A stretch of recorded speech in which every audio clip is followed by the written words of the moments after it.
Eduardo Maciel e nós estamos juntos, porque juntos nós somos melhores. O nosso assunto agora é o objetivo da apologética. O apóstolo Pedro nos admoesta a estejarmos preparados para responder a qualquer que nos pergunte a razão da nossa fé e esperança. Foi o que Pedro escreveu na sua primeira carta, no capítulo de número 3, no versículo de número 15. Eu até quero ler na íntegra para vocês, ó, o que Pedro está dizendo aqui. Antes, santificai-vos ao Senhor Deus em vossos corações, e estais sempre preparados para responder com mansidão e temor a qualquer que vos pedir razão da esperança que há em vós. Então, o grande desafio e talvez o grande objetivo da apologética cristã é que eu e você estejamos preparados para responder essas questões. A esperança da nossa fé, porque cremos no que cremos, porque esperamos a volta de Cristo, ter essa ensinabilidade. Talvez o que tem faltado na vida de muita gente hoje é essa disposição para ensinar. Esse texto de 1 Pedro 3,15 da Escritura ratifica a necessidade e o objetivo da apologética cristã. Assim, a razão mais importante para a apologética é que Deus a ordenou conforme o locus classicus, citado nesse versículo. Ensinam sobre estarmos prontos. Talvez jamais encontraremos alguém que faça perguntas difíceis sobre a nossa fé. Mesmo assim, devemos estar prontos para responder caso alguém pergunte. Com exceção dos professores de teologia, talvez você nunca vá se deparar com pessoas que trazem perguntas difíceis para você. Esses dias atrás, em aula, foi muito interessante que uma pessoa nos perguntou sobre os eventos na vida de Jó. Jó era um homem que tinha tudo e do dia para a noite ele perdeu esse tudo. Perdeu saúde, perdeu dinheiro, perdeu amigos e talvez o golpe mais trágico na vida do Jó foi ele ter perdido os filhos. Talvez a tragédia maior são os nossos filhos, né? E aí alguém me perguntou assim, mas Deus ele não tem todo o poder? Eu, como teólogo, disse, sim, todo o poder. Então por que que Deus, ao invés de dar novos filhos para Jó, ele não ressuscitou os que tinham morrido? Então são perguntas difíceis e muitas vezes nós nos deparamos. Talvez eu, com mais frequência, porque eu trabalho com turmas de teologia, mas se você nunca se deparar com pessoas questionadoras, esteja pronto, esteja preparado para responder se porventura surgirem dúvidas. Estar pronto não é só uma questão de ter informação correta à disposição. É também a atitude de prontidão, de vontade de compartilhar a verdade sobre o que nós acreditamos. Estar pronto não é você apenas responder de maneira certa, às vezes até mecânica, né? Não.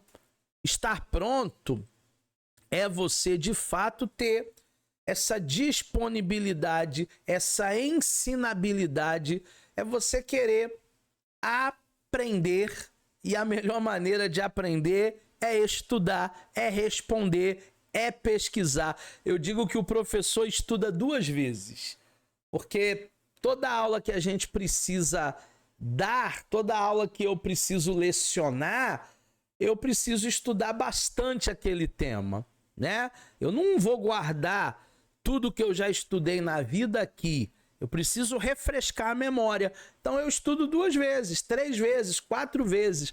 quantas vezes forem necessárias para eu dar uma boa aula para os nossos discentes. Não se espera que toda pessoa precise de pré-evangelismo, mas se alguém necessitar, devemos ser capazes e estarmos dispostos para responder. Tem gente que já é evangelizada, tem gente que já conhece alguma coisa de Deus, tem gente que questiona, tem pessoas que vêm com perguntas capciosas para te derrubar mesmo. Agora tem gente que vem com curiosidade, com bom coração. Olha, eu sei que você estuda teologia, você pode me tirar uma dúvida sobre isso, sobre aquilo? A pessoa não é maldosa, ela não quer te derrubar, mas você precisa ter essa disposição também para poder ensinar.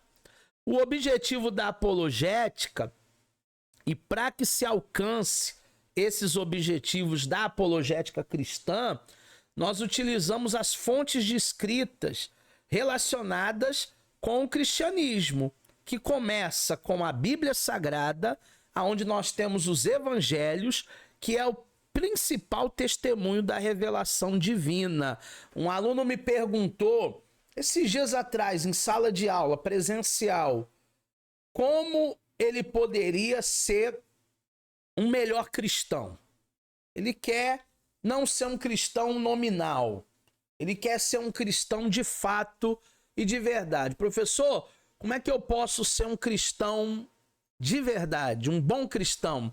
E eu disse para ele, você precisa ler o Evangelho de Mateus, o Evangelho de Marcos, o Evangelho de Lucas, o Evangelho de João, o Evangelho de Atos dos Apóstolos, que nem Evangelho é um livro histórico, mas no cânon original é como se fosse primeiro Lucas e segundo Lucas, tá?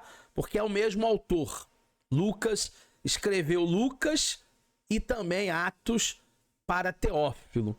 Então, vida cristã é você fazer um estudo profundo de Mateus, Marcos, Lucas, João e Atos. Se você lê esses 5 livros, 4 evangelhos e um livro histórico, eu tenho certeza que se você examinar o verdadeiro sentido dessas escrituras, você se tornará um excelente cristão. O tratamento apologético das fontes. Vamos falar de tratamento. Cada testemunho, cada texto bíblico e outros é submetido a uma rigorosa análise com o emprego de recursos fornecidos pela ciência, pela filosofia, com o fim de determinar-lhes o grau de autenticidade, credibilidade e integridade. As escrituras passaram por isso. Existiu um colegiado nos primeiros séculos que fizeram um crivo, fizeram uma inspeção em cada um dos livros do nosso cânon. Aqueles que foram submetidos a essa credibilidade, derrubei meu óculos, aqueles que foram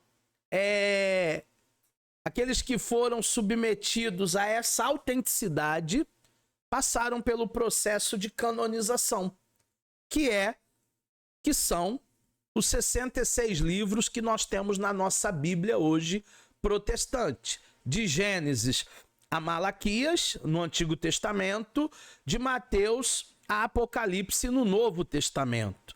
No Antigo Testamento, 39 livros, no Novo Testamento, 27 livros.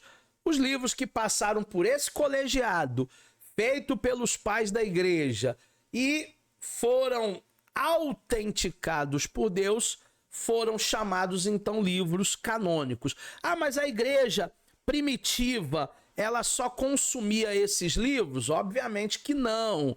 A igreja primitiva consumia outros livros, como os escritos do pastor de Hermas, como o Apocalipse de Pedro, como outras cartas de Paulo, como pseudepígrafos, como deuterocanônicos. mas esses livros não passaram. Evangelho de Enoque, esses livros não passaram pelo processo de canonização. Então, se eles estão de fora desse processo, eles são considerados, então, livros apócrifos. Assim, para que um documento escrito tenha valor apologético, deve ser autêntico, fidedigno e íntegro. Deve ter passado pelo processo de canonicidade, tá? Um livro canônico na nossa Bíblia protestante. Em outras Bíblias aí existem livros considerados deuterocanônicos. Vamos falar um pouco de autenticidade, de credibilidade e de integridade das fontes. Um livro é autêntico, ou um documento é autêntico, escrito pelo autor que o atribuiu, ou cujo autor, embora não definido, se revela com autoridade e credibilidade. Existiam livros, principalmente pseudepígrafos, que levavam o nome de Pedro, de Paulo, de Barnabé, mas não foram escritos por eles. Por isso, pseudepígrafos, né? O João das Couve queria que o seu livro tivesse uma maior circulação e aceitação, colocou lá Escritos de Barnabé, Evangelho de Enoque, mas não foi Enoque que escreveu. Não foi Barnabé que o escreveu. Então falta autenticidade. Um livro tem que ser fidedigno, digno de fé, verdadeiro. É o que registra os fatos de fidelidade. Por que que os livros passam por um processo de canonicidade? Para se verificar se ele é fidedigno. Para se saber se não é uma historinha com ES, uma fábula, uma construção, ou se realmente é um livro que é digno, digno de confiança. Como é que eu vou comprovar isso? A Bíblia, principalmente nos livros de Êxodo, livros históricos, livros da lei, elas são narrativas que estão narradas na história. História com letra H-I. Ou seja, se você for estudar o Antigo Egito, você vai passar por Moisés. E Moisés está narrado na Bíblia. São histórias fidedignas, não são fábulas, não são contos. São coisas que realmente aconteceram na história. Número 3, esse livro tem que ser íntegro. É o que apresenta um texto original sem alteração. Professor, na Bíblia tem alteração? Não tem alteração. Porque a Bíblia foram sendo colocados um a um, como se fosse um espelhamento, e aí comprovando, através de todos esses papiros, todos esses códex, foram colocados ao longo dos anos à prova, e aí se comprova a integridade desses livros. Não há alteração na Bíblia. Na Bíblia não há alteração. Muito importante você entender que esses livros, eles não foram mexidos. Esses livros, eles não foram alterados. E aí nós temos o julgamento de um documento escrito feito através de 3 tipos de crítica. A crítica externa, a crítica interna, que é a alta crítica, e a crítica textual, que nós veremos melhor em hermenêutica. Eu não vou me ater muito à crítica textual, à alta crítica, a crítica externa nessa aula, primeiro para a aula não ficar longa, e depois para você entender que em hermenêutica nós vamos nos debruçar isso melhor. Mas vamos dar uma pincelada rápida. O que é a crítica externa? É o exame de testemunho de outras que indicam o autor, que o autor cita trechos ou fazem alusão ao conteúdo do documento sobre o estudo. Então, esse exame externo que indica que o autor escreveu aquilo e que faz alusão a ele, Isso acontece muito no Novo Testamento. No Novo Testamento, o próprio Jesus cita Jonas, como aconteceu com o profeta Jonas. Então, Jonas existiu. Não é uma parábola, né? Jesus, ele cita Isaías, como o profeta Isaías profetizou. Então, Isaías existiu, porque existe uma alusão. E a crítica externa vai analisar essas alusões. Depois nós temos a crítica externa, a crítica interna, a alta crítica. Uma análise rigorosa do conteúdo, do documento, do estilo literário, do vocabulário usado na época, dos fatos narrados, dos costumes, da cultura da época, dos lugares, das pessoas. Tudo isso vai ser levantamento da crítica textual, da alta crítica, da crítica interna. Tá batendo os assuntos? É verídico? Tem a ver com o tempo, com o lugar? Não, tá meio desconexo. Aí já causa desconfiança. Aí esse livro não é fideldigno, não é autêntico. Já pode ter tido alterações nele. E ainda, para a gente fechar aqui, a crítica textual, que é o processo que procura reconstruir o texto original através de comparação de fontes, de papiros, de pergaminho, de versões e de citações. O Novo Testamento, como também o Antigo, esse trabalho de crítica textual foi exaustivo, porque nós não temos os originais. Os originais se perderam, nós temos cópias das escrituras. Então, todas as cópias que tiveram acesso no circo arqueológico de Qumran, nos pergaminhos do Mar Morto, se fizeram uma seleção dessas cópias, fizeram um trabalho de crítica textual, tentando reconstruir o texto original, e aí, através de comparação dessas fontes, se chegou a essa mensagem que nós temos bíblica hoje, tá certo? Um forte abraço. Essa aula ficou um pouquinho maior, porque eu tive que detalhar algumas coisas de maneira mais precisa, mas valeu. Até a próxima.